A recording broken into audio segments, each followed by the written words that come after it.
کہ رسول کا بھی ہمارے اوپر حق ہے۔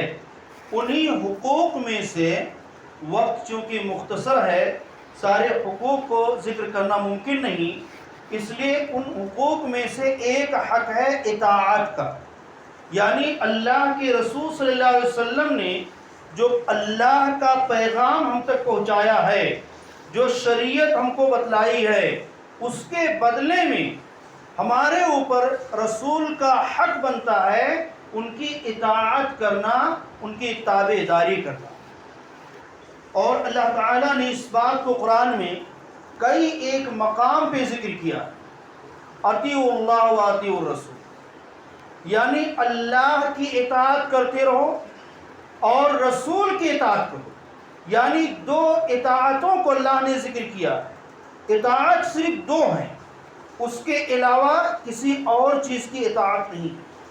اسی لیے ایک جگہ اللہ نے کیا کہا کہ اطیعوا اللہ و اطیعوا الرسول و اولی الامر منکم، یعنی اللہ نے دو بار اطیع کا ذکر کیا، اطیعوا اللہ و اطیعوا الرسول، اللہ کی اطاعت کرو اور رسول کی اطاعت کرو، وَأُولِي الْأَمْرِ مِنْكُمْ، اور اپنے میں سے اولو الامر کی اطاعت کرو۔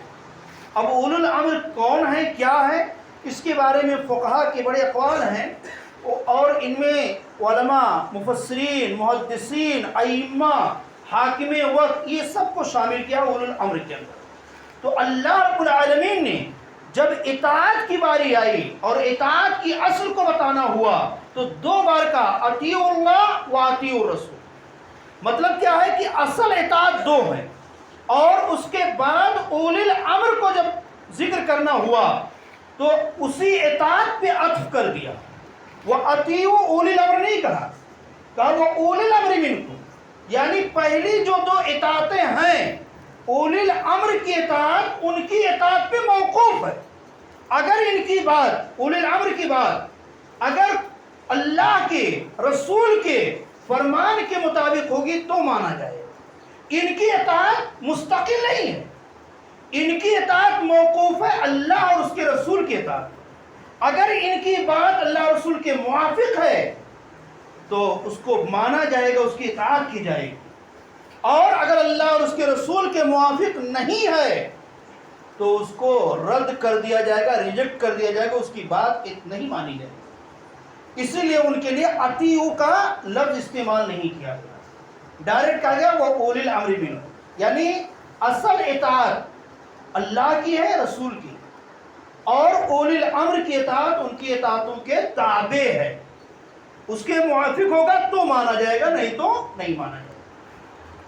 تو اللہ تعالیٰ نے قرآن میں کہا سورہ مائدہ میں آیت نمبر 92 کہ وَأَطِيعُوا اللَّهَ وَأَطِيعُوا الرَّسُولَ، کہ تم اللہ کی اطاعت کرو اور رسول کی اطاعت کرو۔ فَإِن تَوَلَّيْتُمْ، اگر تم اطاعت سے پھر گئے، روگردانی کیا، اس سے ہٹ گئے، یاد رکھو، اس بات کو جان لو کہ انما علی رسولنا البلاغ المبین، کہ ہمارے رسول کے ذمہ صرف پہنچا دینا۔ وہ تمہارے اوپر وکیل، تمہارے اوپر محافظ، تمہارے اوپر نگراں بن کے، داروغہ بن کے نہیں آئے ہیں، ان کی ذمہ داری تمہیں منوانا نہیں ہے بلکہ بات کو پہنچا دینا، تبلیغ کر دینا ہے۔ انہوں نے بات پہنچا دیا، اپنے فریضے کو ادا کر دیا، اب تم نے اگر اس سے نہیں مانا، اطاعت سے روگردانی کی تو اس کی سزا تم بھگتو۔ اور ایک جگہ اللہ نے سورہ محمد میں فرمایا یا ایھا الذین آمنوا اطیعوا اللہ واطیعوا الرسول، کہ اے ایمان والو اللہ کی اطاعت کرو، رسول کی اطاعت کرو، ولا تبطلوا اعمالکم، اور اپنے اعمال کو برباد نہ کرو، باطل نہ کرو۔ مطلب کیا ہوا کہ اگر اللہ اور اس کے رسول کی اطاعت سے ہٹیں گے، اس سے ہٹ کر کے کوئی کام کریں گے تو کام کتنا خوبصورت ہی کیوں نہ ہو، کتنا اچھا ہی کیوں نہ دکھتا ہو، لیکن وہ اعمال ضائع اور برباد چلے جائیں گے۔ اللہ کے رسول صلی اللہ علیہ وسلم نے، بخاری کی روایت ہے، اما عائشہ رضی اللہ تعالیٰ عنہ حدیث کی راویہ ہیں، کہ فرمایا من عمل عملا لیس علیہ امرنا فہو رد، کہ جس نے کوئی ایسا کام کیا جس پہ ہمارا ٹھپا نہیں، ہمارا حکم نہیں، ہمارا مور نہیں ہے، تو فہو رد، وہ مردود ہے، یعنی وہ کام شریعت کا نہیں ہو سکتا ہے۔ یہاں بھی اللہ نے وہی کہا کہ وَلَا تُبْطِلُوا أَعْمَالَكُمْ، اور اللہ اس کے رسول کی اطاعت سے روگردانی کر کے، اس سے ہٹ کر کے اپنے اعمال کو ضائع مت کرو، برباد مت کرو۔ اور اللہ نے رسول کی اطاعت کو اپنی اطاعت قرار دیا، جیسا کہ فرمایا کہ وَمَن يُطِعِ الرَّسُولَ فَقَدْ أَطَاعَ اللَّهَ، کہ جس نے رسول کی بات مانی، جس نے رسول کی فرما برداری کی، اس نے گویا اللہ کی فرما برداری۔ اور اللہ کے رسول صلی اللہ علیہ وسلم نے ایک واقعے کے اندر اس کا تذکرہ کیا۔ واقعہ فاطمہ بنت قیس رضی اللہ تعالی عنہ کا ہے۔ وہ بیان کرتی ہیں، مسلم کی حدیث ہے، کہتی ہے کہ میرے شوہر ابو عمرو بن حفص نے مجھے سفر میں جانے کے بعد اپنے وکیل عیاش بن ربیہ کے ذریعہ سے تیسری طلاق بھجوا دیا۔ 2 طلاق پہلے ہو چکی تھی، وہ سفر میں گئے ہوئے تھے، اور وہاں سفر میں عیاش بن ربیہ کو وکیل بنا کر کے ان کے ہاتھوں تیسری طلاق بھجوا دیا۔ عیاش بن ربیہ میرے پاس آئے اور انہوں نے 5 سا جو اور 5 سا کھجور لے کر کے میرے پاس آئے اور وہ پیغام سنائے، یعنی تیسری طلاق مجھے دیا۔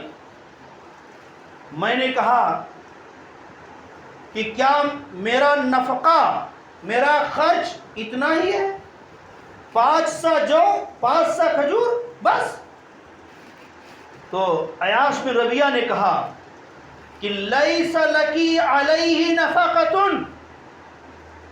کیا ہے فاطمہ، تمہارے لیے تمہارے شوہر ابو حفص پہ کوئی خرچ بنتا ہی نہیں ہے، تمہارے شوہر پہ کوئی نفقہ نہیں ہے، یہ 5 سا جو دے رہے ہیں یہ بطور احسان دے رہے ہیں، تمہارے شوہر کے اوپر کوئی خرچ تمہارا نہیں بنتا ہے، اس لیے کہ تیسری طلاق ہے۔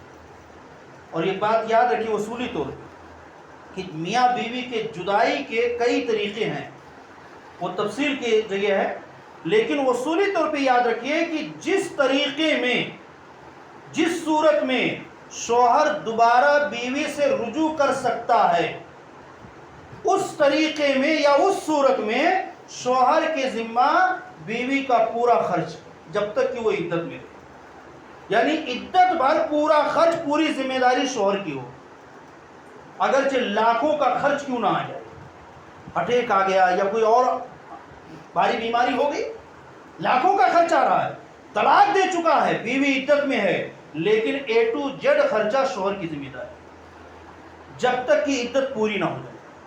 اور جن صورتوں میں رجوع کا حق نہیں ہے اس میں خرچ کی ذمہ داری ہے۔ تیسری طلاق کے بعد رجوع نہیں کر سکتا، تیسری طلاق کے بعد خرچ کی ذمہ داری بھی نہیں۔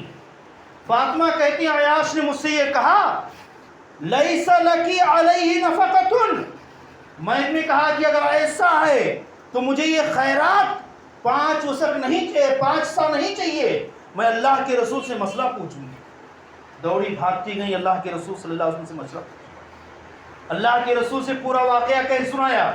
اللہ کے رسول صلی اللہ علیہ وسلم نے کہا کہ اس نے صحیح کہا، فاطمہ تمہارے لیے کچھ بھی نہیں ہے، اب تمہیں تیسری طلاق ملی ہے، تیسری طلاق کے بعد کوئی خرچ نہیں ہوتا ہے۔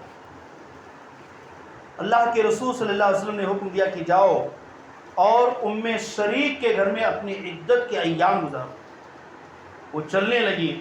اللہ کے رسول نے پھر کہا کہ ان کے یہاں صحابہ کرام کا آنا جانا بہت ہوتا ہے، وہ مہمان نواز ہیں، ان کے یہاں مہمانوں کی کثرت ہوتی ہے، لہذا تم ایک کام کرو، عبداللہ ابن ام مکتوم کے گھر چلے جاؤ، وہاں عدت گزارو، اس لیے کہ وہ نابینا ہیں، تمہیں دیکھ نہیں سکتے ہیں، تم وہاں اپنے زائد کپڑے بھی اتار سکتی ہو، یعنی جیسے دوپٹہ وغیرہ زائد کپڑا جو اوپر کا ہوتا ہے، تو اگر تمہارا کبھی سر پہ دوپٹہ نہیں رہا تو کوئی حرج کی بات نہیں، اس لیے کہ وہ نابینا ہے، اس لیے ان کے یہاں عدت گزارو۔ اور جب تمہاری عدت پوری ہو جائے تو آ کر کے مجھے خبر۔ فاطمہ بنت قیس رضی اللہ تعالیٰ عنہ کہتی ہیں کہ میں عدت پوری کر کے اللہ کے رسول صلی اللہ علیہ وسلم کے پاس آئی اور کہا کہ اللہ کے رسول صلی اللہ علیہ وسلم، مجھے ابو جہل اور معاویہ نے دونوں نے پیغام نکاح دیا، اب میں کیا کروں؟ مشورہ چاہ رہی ہیں کہ میں دونوں میں سے کس کو چوائس کروں، کس سے نکاح کروں، ابو جہل سے یا معاویہ سے؟ اللہ کے رسول صلی اللہ علیہ وسلم نے کہا کہ اما ابو جہل فلا يدع عصاه عن عاتقه، کہ جہاں تک ابو جہل کا معاملہ ہے وہ اپنی لاٹھی اپنی گردن سے نہیں اتارتے، اپنے کندھے سے اپنی لاٹھی نہیں اتارتے ہیں۔ اس کا محدثین نے دو معنی بیان کیا۔ ایک معنی تو یہ بیان کیا ہے کہ ہمیشہ وہ لاٹھی ساتھ میں لے پھرتے ہیں، یعنی بڑے سخت مزاج ہیں، باتوں باتوں پہ پٹائی کرتے ہیں، مارنے والے ہیں، سخت مزاج ہیں۔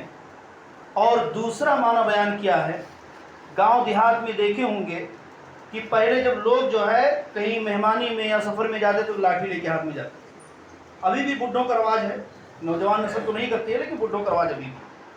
تو محدثین نے اس کا دوسرا مفہوم بیان کیا ہے کہ وہ اکثر سفر میں رہتے ہیں، باہر رہتے ہیں، لہذا تم ان سے نکاح مت کرو۔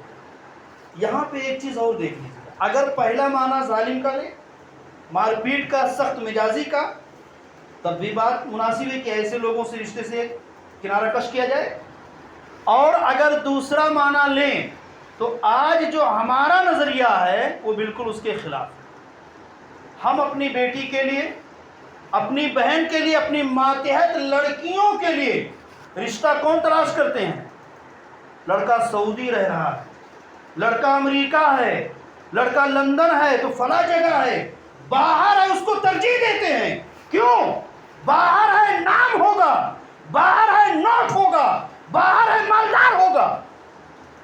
اور میاں بیوی کی جو زندگیاں گھٹ گھٹ کے گزرتی ہیں، نکاح کر کے 15 دن کے بعد گیا، 2 سال کے بعد آئے گا، یہاں گھٹ گھٹ کے یا تو زندگی گزارے اور یا تو اپنے جذبات کو قابو نہ رکھ کر کے برائی کے راستے پہ نکل جائے۔ اور یہی اکثر ہوتا ہے کہ یا تو بیوی اپنے نفس کو دبا کر کے گھٹ گھٹ کے زندگی گزارتی ہے۔ ہر چیز پیسہ نہیں ہوتا، اگر پیسہ ہی اصل تھا، کھانا کپڑا ہی اصل تھا، گھر اور مکان اصل تھا، تو اللہ کی قسم بہت کم ایسا ہوگا، اکثریت یہ ہے کہ شوہر سے زیادہ اچھا لاڈ و پیار سے باپ اپنی بیٹی کو پالتا ہے۔ اس کے پاس کمی تھی؟ باپ اپنی بیٹی کو جس لاڈ و پیار کے ساتھ پال لے گا، جس نزاکت کو برداشت کر لے گا، بہت کم شوہر ہوں گے جو بیویوں کی ان نزاکت کو اور اس لاڈ و پیار کو برداشت کرتے ہیں۔ باپ نے کیوں رشتہ کر دیا؟ اس لیے کہ پیسہ ہی سب کچھ نہیں ہوتا۔ جس طرح ایک پیٹ کو بھوک لگتی ہے، کھانے کی ضرورت ہے، اسی طرح نفس کی چاہت ہوتی ہے اور سیکس کی ضرورت ہے، میاں بیوی کو ایک دوسرے کی ضرورت ہوتی ہے۔ اللہ کے رسول نے کہا ابو جہل ہمیشہ سفر پہ رہتے ہیں، گویا دوسرے معنی کے اعتبار سے وہ اکثر سفر پہ رہتے ہیں، ان سے نکاح مت کرو۔ نکاح کا مطلب میاں بیوی ایک دوسرے کے دکھ درد کا ساتھی بنے۔ نکاح کا مطلب یہ نہیں کہ 2 سال کے بعد 1 مہینہ 2 مہینہ کے لیے آؤ چھٹی پہ، معلوم ہوتا ہے پکنک پہ ٹورسٹ پہ آ رہے ہیں اور اس کے بعد پھر گئے غائب، پیسہ بھیج دے رہے ہیں، یہ نکاح کا مطلب نہیں۔ وَأَمَّا مَعَوِيَةُ، اور جہاں تک معاویہ کا معاملہ ہے، فَسَعْلُوكٌ، وہ تنگ دست ہیں، مفلس ہیں، لَا مَالَ لَهُ، ان کے پاس مال نہیں ہے۔ ان کی ہی اسامہ بن زید، تم اسامہ بن زید سے نکاح کرو۔ 2 لوگوں کے بارے میں مشورہ طلب کرنے آئے، ابو جہل نے پیغام دیا، معاویہ نے پیغام دیا ہے، دونوں میں سے کس سے نکاح کروں؟ اللہ کے رسول کریں دونوں سے مت کرو، دونوں کے اندر یہ پرابلم ہے، تم اسامہ بن زید سے نکاح کرو۔ حضرت فاطمہ بنت قیس کہتی ہیں کہ اسامہ مجھے پسند نہیں تھے، اسامہ مجھے پسند نہیں تھے، کیوں؟ اس لیے کہ غلام زادے تھے. زید بن حارثہ جو خدیجہ کے غلام تھے، نکاح کے بعد انہوں نے اللہ کے رسول کی خدمت کے لیے وقف کر دیا تھا. اللہ کے رسول نے انہیں بعد میں آزاد کر کے اور اپنا منہ بولا بیٹا بنا لیا تھا، گود لیا ہوا بیٹا جس کو کہتے ہیں. غلام زادے تھے، غلام کے بیٹے تھے. کہا کہ مجھے اسامہ پسند نہیں تھے. اللہ کے رسول صلی اللہ علیہ وسلم نے پھر کہا ان کی ہی اسامہ بن زید، اسامہ بن زید سے نکاح کر لو. طاعت اللہ و طاعت رسولہ خیر لک. کہا فاطمہ اللہ کی اطاعت، اس کے رسول کی اطاعت تمہارے لیے بہتر، تمہارے لیے بہتر، اچھا ہے، خیر ہے، تم اسامہ سے نکاح کر لو. یہاں جو بات موضوع کے تعلق سے ہے کہ فاطمہ بنت قیس کے نکاح کے بارے میں اللہ رب العالمین نے آیت کا ایک لفظ بھی نازل نہیں کیا، پورے قرآن میں کہیں نہیں. لیکن اللہ کے رسول کیا کہہ رہے ہیں؟ طاعت اللہ، اللہ کی اطاعت. کیوں؟ اس لیے کہ اللہ کے رسول حکم دے رہے ہیں کہ اسامہ سے نکاح کرو. تو اللہ کے رسول اپنی اطاعت کو اللہ کی اطاعت بتا رہے ہیں، جس سے واضح ہو جاتا ہے اور آیت سے موافقت ہو جاتی ہے کہ رسول کی اطاعت اللہ کی اطاعت. اللہ رسول کی اطاعت کرو، گویا اللہ کی اطاعت ہوئی. اور اللہ نے بھی یہی کہا من یطع الرسول فقد اطاع اللہ، جس نے رسول کی اطاعت کی اس نے اللہ کی اطاعت کی. اور اللہ کے رسول یہاں وہی کہہ رہے ہیں، حکم اللہ کے رسول کا ہے، لیکن کریں طاعت اللہ و طاعت رسولی، اللہ کی اطاعت اور اس کے رسول کی اطاعت خیر لکی، تمہارے لیے بہتر ہے. حضرت فاطمہ کہتے میں نے نکاح کر لیا. اور دیکھیے اللہ رب العالمین جو ہے اپنے رسول کی اطاعت کا جو حکم دیا ہے تو اطاعت میں ہی بھلائی خیر. کہتی ہیں ناپسند تھے اسامہ، لیکن اللہ کے رسول کا حکم میں نے مان لیا، نکاح کر لیا، لیکن میری ازدواجی زندگی اتنی بہتر بن گئی، اتنی اچھی بن گئی کہ دیگر عورتیں ہمارے رشتے پہ رشک کیا کرتی تھی، ہمارے رشتے پہ رشک کرتی تھی. زندگی ایسی ہونی چاہیے، میاں بیوی کے تعلقات ایسے ہونے چاہیے، ہماری زندگی پہ رشک کیا کرتی. جو چیز ناپسند تھی اللہ نے کتنی خیر اس میں رکھی. اور یہی بات اللہ تعالیٰ نے قرآن میں بھی کہا یا ایھا الذین آمنوا استجیبوا للہ وللرسول اذا دعاکم لما یحییکم. کیا اے مومنو تم اللہ اور اس کے رسول کی بات کو مانو. استجیبوا للہ، اللہ کے لیے جواب دو، یعنی اس کے بات پہ لبیک کہو، اس کے حکم کو مانو. وللرسول، اور رسول کے لیے. اذا دعاکم، جب وہ تمہیں پکاریں، بلائیں، تمہیں دعوت دے کس کی طرف؟ لما یحییکم، جس میں تمہاری زندگی ہے. مطلب کیا ہوا کہ اللہ اور اس کے رسول کے اطاعت میں زندگی ہے، اور اللہ اس کے رسول کی اطاعت سے ہٹ کر کے اگر ہم زندگی گزاریں تو اللہ کے رسول نے ایسے لوگوں کو یعنی مومن کو زندہ سے اور کافر کو مردہ سے تعبیر کیا. کہا یہ مردہ ہے، وہ زندہ ہے. اور مفسرین نے جو ہے قرآن کی آیت پڑھتے ہیں، ان کے ٹائم کا میں اس لیے وضاحت نہیں کرتا ہوں، اشارہ کرتے چلتا ہوں کہ جو ہے جو قرآن میں اللہ نے کئی جگہ کہا کہ اللہ نے زندہ سے مردے کو پیدا کیا، مردے سے زندہ کو نکالا.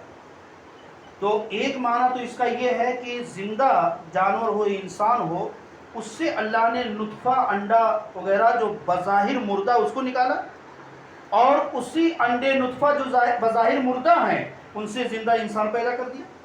تو یہ اللہ کی قدرت ہے کہ زندہ سے مردہ، مردے سے زندہ نکالتا ہے. اور ایک معنی مفسرین نے اس کا یہ بھی بیان کیا ہے کہ یہاں زندہ سے مراد مومن اور مردہ سے مراد کافر، یعنی مومن کے گھر میں کافر، کافر کے گھر میں مومن نکالتا ہے. اور اس کی بھی مثالیں موجود ہیں. حضرت ابراہیم علیہ السلام مومن، باپ کافر تھا. حضرت نوح علیہ السلام مومن، بیٹا کافر. یعنی کافر کے گھر مومن کو پیدا کیا اور مومن کے گھر کافر کو پیدا کیا. تو مفسرین نے زندہ اور مردہ سے مومن اور کافر بھی مراد لیا. اور اللہ کے رسول نے بھی اس بات کی وضاحت حدیث میں کئی مقام پہ کیا ہے کہ جو اطاعت سے پھر جائے یا اللہ اور اس کے رسول کے احکام سے پھر جائے تو وہ مردہ ہے، وہ زندہ نہیں ہے. چلتا پھرتا نہیں، وہ الگ بات ہے، وہ چلتی پھرتی لاش ہے سمجھو. تو اللہ نے فرمایا لما یحییکم، جس چیز کی طرف وہ بلا رہے ہیں اس میں تمہاری زندگی۔ اور اس بات کو یاد رکھو، وَاعْلَمُوا، جان لو کہ ان اللہ یحول بین المرء وقلبہ، کہ اللہ بندے اور اس کے دل کے درمیان حائل ہے۔ تمہارے دل کو کبھی بھی پھیر سکتا ہے، کبھی بھی دل کو بدل سکتا ہے۔ اور یہ بات مسلم ہے کہ جب ایک نافرمانی کی جاتی ہے تو اس کی نحوست سے دوسری ہوتی ہے، پھر تیسری، پھر چوتھی، کی طرح نافرمانیاں ہی ہوتے چلی جاتی ہیں۔ اور اللہ کے رسول صلی اللہ علیہ وسلم اسی لیے اکثر دعا میں کہتے تھے یا مقلب القلوب، اے دلوں کے پھیرنے والے، میرے دل کو اپنے اطاعت پر جما دے، پھیر دے۔ یا مقلب القلوب کہہ کر کے آپ ہمیشہ دعا کیا کرتے تھے، اکثر و بیشتر۔ تو دلوں کا پھیرنے والا اللہ ہے۔ تو اللہ نے کہا ان اللہ یحول بین المرء وقلبہ، کہ اگر تم نے اللہ اس کے رسول کی بات کو نہیں مانا تو سمجھ لو کہ اللہ تمہارے اور تمہارے دل کے درمیان حائل ہے، تمہارے دل کو پھیر سکتا ہے۔ وقت چونکہ ہو گیا لیکن معذرت کے ساتھ 2 منٹ لگے گا، اس کے تعلق سے ایک حدیث بیان کر کے بات کو ختم کرتا ہوں جس سے بات اور واضح ہو جائے گی۔ ابو سعید المعلی ایک صحابی ہیں، وہ کہتے ہیں کہ میں مسجد میں نماز پڑھ رہا تھا، اتفاق سے اسی دوران اللہ کے رسول صلی اللہ علیہ وسلم آئے اور مجھے بلایا۔ میں نے سوچا کہ میں اللہ کی عبادت میں لگا ہوں، نماز پڑھ رہا ہوں، نماز پوری کر لوں۔ تو کہتے ہیں میں نہیں گیا، میں نے نماز پوری کی اور سلام پھیرنے کے بعد اللہ کے رسول کے پاس گیا۔ اللہ کے رسول نے کیا کہا؟ ما منعک، کہ تجھے کس چیز نے روکا کہ جب میں نے تمہیں بلایا تو تم میرے پاس آتے؟